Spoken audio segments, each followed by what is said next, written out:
really what I want to talk about is how to bring attention to your business, how to bring attention to you as a leader, how to bring attention to your products. It is so freaking hard to get attention these days. Sometimes it feels like everybody is ignoring you, and it is a really bad move to think that that is because of your products. I don't think it's because of your products. I think it's because of how you're talking about your products.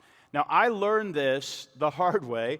I live in Nashville, Tennessee. I live about 3 miles away from here, but for 20 years, I lived in Portland, Oregon, and I was a writer. I was a memoirist, and basically, I looked nothing like I look now. My life looked nothing. I didn't have anything to do with business. I didn't understand business. This was only about, 30 years ago when this started. And when you're a memoirist, you sit around in your underwear and you write books, and then later people sit around in their underwear and they read them. You have no human connection, and I loved that. That was just fantastic. I'd sit around in these coffee shops and do that, and my assistant came to me one day and she said, Don, you got these books and they're selling really well, and you're getting emails every day. People are asking you questions. They want to interact with you. I said, well, I don't like people. And she said, well, will you just do an event? Will you do a conference and speak at the conference, and I will invite people so that I don't have to answer all these emails and you can talk to them. So we rented the Armory Theater in Portland, Oregon. It has 700 seats, a beautiful theater right there downtown, and I showed up and I spoke and I interacted, and I loved it. I absolutely loved it. I discovered I don't hate people as much as I thought I did. I like them, and we spent 2 days together, and it was wonderful, and it taught all this stuff.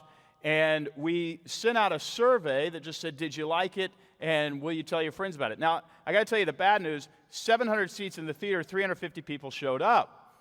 So 350 people, that's less people than I would thought would, but we did a great event. They said they would invite their friends if we did it again. A year later, we did it again, 700 seats, 350 people showed up. So I was talking to a friend, he said, Don, you've sold millions of books. Why are there only 350 people there? And I don't know. It just seems really weird. It's a really good event. One morning out of Portland, I got on an airplane, and I was flying to Indianapolis, Indiana to speak. And I get on the airplane, and the gentleman sitting next to me on the airplane is reading my latest book. I had never seen my book in the wild before. Thought, this is pretty cool. So I sat down next to him, and I thought, my picture's on the back cover of the book. He's going to know. So I said, do you like that book? Is that a good book? And he looked at me straight in the eye. He said, yes, this is my favorite book. I've read it 3 times. In fact, I'm flying to Indianapolis tonight to hear this man speak. I said, well, so am I. No, I didn't say that. I thought, well, this is going to be kind of funny when he realizes who he's sitting next to. So I said, tell me about the book and tell me why you like it. And he started saying, well, you'd have to read it to understand, and it's really, this and that.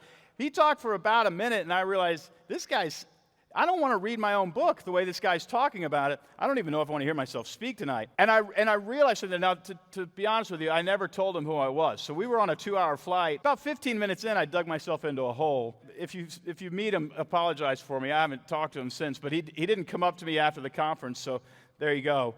But what I learned was really important. I learned that I'm really good at writing the 300 pages and not very good at writing the sentence that makes you want to read the 300 pages. Does that make sense to you? It's 2 different skill sets. And I think it applies to business because we get really good at building products, servicing our customers, getting those products out there, solving people's problems, but we can't talk about it in such a way that anybody is interested in doing business with us. And if we could just figure out the sound bites that we could repeat that make people want to do business with us, our businesses would grow.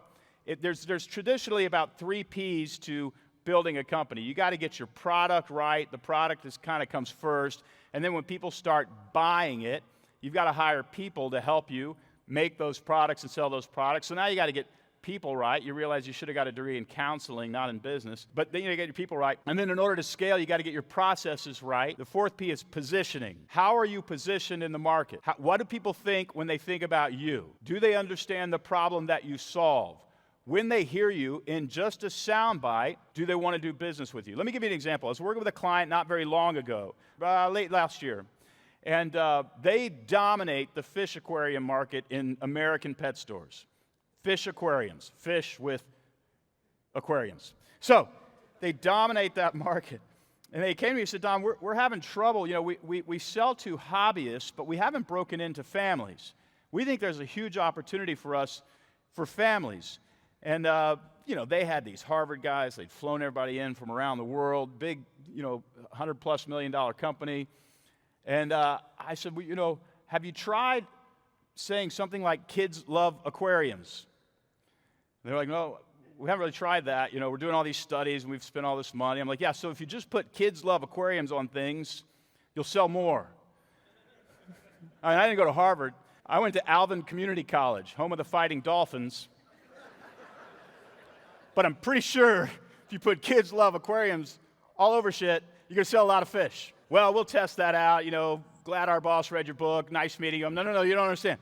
Put kids love aquariums on things, you'll sell a lot more, right?